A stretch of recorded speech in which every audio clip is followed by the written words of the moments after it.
आता आपण एक्सरसाइज पाहूया. A, think and tell. Why do we pant when we have been running hard for some time. म्हणजे आपण धावत असताना आपल्याला धाप का लागते. आपण ह्याचा आन्सर लेसन शिकवताना पाहिला आहे, तरी आपण एकदा बघून घेऊया. When we breathe normally, this process of breathing allows a body to absorb oxygen from the air we breathe and release the used up air. बघा, आपण ज्या नॉर्मल स्टेजला असतो, नॉर्मल असतो, ज्यावेळेस आपण कोणतेही काम करत नसतो, ओके, रिलॅक्स असतो, त्यावेळेस आपण जेव्हा श्वास घेतो त्यावेळेस आपण हवेतला ऑक्सिजन घेत असतो आणि युज्ड अप एअर रिलीज करतो. म्हणजे काय रिलीज करतो, तर कार्बन डायऑक्साईड आपण रिलीज करतो. Okay. However when we run around or are very active, the muscles in our body require more energy. जेव्हा आपण धावत असतो किंवा आपण ॲक्टिव्ह असतो, खूप काम करत असतो, ओके, श्रमाचं काम करत असतो, त्यावेळेस आपल्या शरीराला एनर्जीची खूप गरज असते. Okay. Our muscles need an extra amount of oxygen. त्यावेळेस आपल्या मसल्सना आपल्या मसल्सना जास्त प्रमाणात एक्स्ट्रा ऑक्सिजनची गरज असते. Therefore to meet the need of oxygen we pant when we have been running hard for some time. आणि आपल्या शरीराला ऑक्सिजन मिळवून देण्यासाठी आपण जोरजोरात श्वास घेतो. तुम्हाला सांगितलं आहे आपलं लंग्स आणि हार्टचं रिलेशन कसं आहे ते. ओके. आता आपण नेक्स्ट पाहूया. Answer the following questions. Okay. What is mean by internal organs. Internal organs म्हणजे काय, आंतरिंद्रिय म्हणजे काय. The organs which are present inside the body and those which can not be seen from outside are called internal organs. जे अवयव आपल्या शरीराच्या आतमध्ये आहे आणि जे आपल्याला दिसत नाही, ओके, बाहेरून जे आपल्याला दिसत नाही, त्या अवयवांना म्हणतात internal organs. Okay. Then next, name the 2 cavities in the abdomen. Okay. आपल्या ॲब्डोमनमध्ये 2 कॅव्हिटीज कोणत्या आहेत, तर कोणते 2 कॅव्हिटी आहेत. The 2 cavities in the abdomen are abdominal cavity and pelvic cavity. Okay. Then third, which important organs are situated in the ribcage in the thoracic cavity. Thoracic cavity मध्ये कोणते organs असतात, कोणते अवयव असतात. Okay. The heart and the lungs are situated in the ribcage in the thoracic cavity. आपल्या रिबकेजमध्ये, okay, रिबकेजमध्ये heart आणि लंग्स हे अवयव असतात. ओके. आणि हे सगळे कुठे आहे, तर thoracic कॅव्हिटीमध्ये.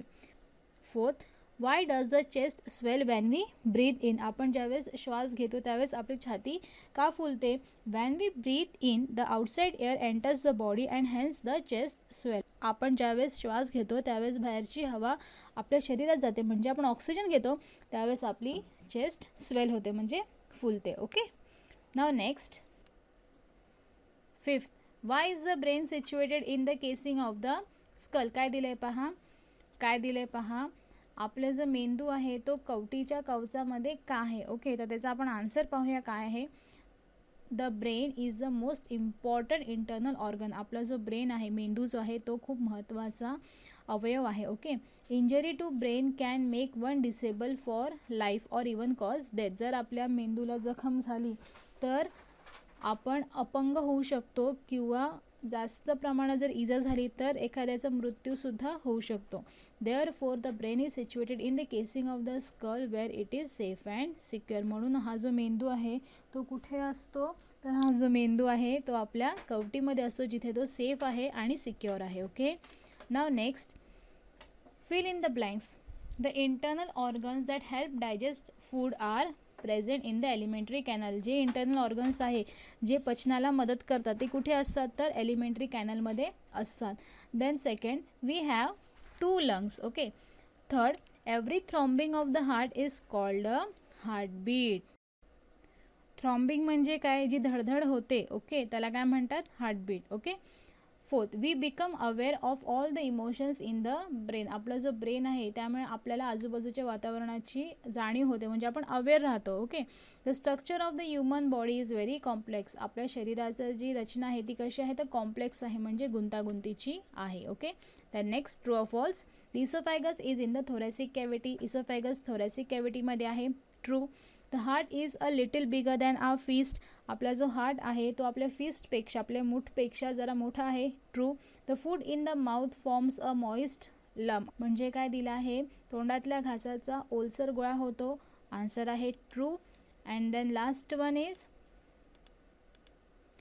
in the brain we interpret the information collected by the sensory organ, ज्ञानेंद्रियांनी दिलेल्या माहितीचा अर्थही मेंदूमध्ये समजतो. आन्सर आहे true. Okay. E. Give reason. The structure of the body is such that all internal organs remain secure in their place. आपल्या शरीराची रचना अशी आहे की आपले सगळे इंटरनल ऑर्गन्स हे खूप सिक्युअर प्लेसमध्ये आहे. ओके. तर असं का आहे, तर आन्सर पाहूया. All internal organs play an important role in our body. सगळे इंटरनल ऑर्गन्स आहेत ते खूप महत्त्वाचं रोल प्ले करतात. Okay. Therefore they should be protected well. म्हणून या सगळ्या अवयवांना आपण सुरक्षित ठेवलं पाहिजे. They should not get damage due to movement. आणि आपल्या हालचालीमुळे त्यांना काही इजा होऊ नये. Therefore the structure of the body is such that all internal organs remain secure in the place. म्हणून आपल्या शरीराची रचना अशी केली आहे की ते जागीच राहावे. ओके. आणि कितीही हालचाल झाली तरी ते हलणार नाही. Then next, the brain has to be kept completely safe. आपल्या ब्रेनला कम्प्लिटली सेफ ठेवलं पाहिजे, सुरक्षित ठेवलं पाहिजे. असं का? The brain is very important internal organ. आपला ब्रेन आहे तो खूप इम्पॉर्टंट इंटरनल ऑर्गन आहे. Okay. It controls all that we do. आपण जे काय करतो त्याच्यावर त्याचा ताबा असतो. It is in the brain that we become aware of emotion. आपल्या ब्रेनमुळेच आपल्याला भावना कळतात. Okay. Injury to brain can make one disable for life. It can even cause death. आपल्या जर ब्रेनला जखम झाली, इजा झाली तर आपण अपंग होऊ शकतो किंवा जास्त प्रमाणात जर काही इजा झाली तर आपलं मृत्यूसुद्धा होऊ शकतो.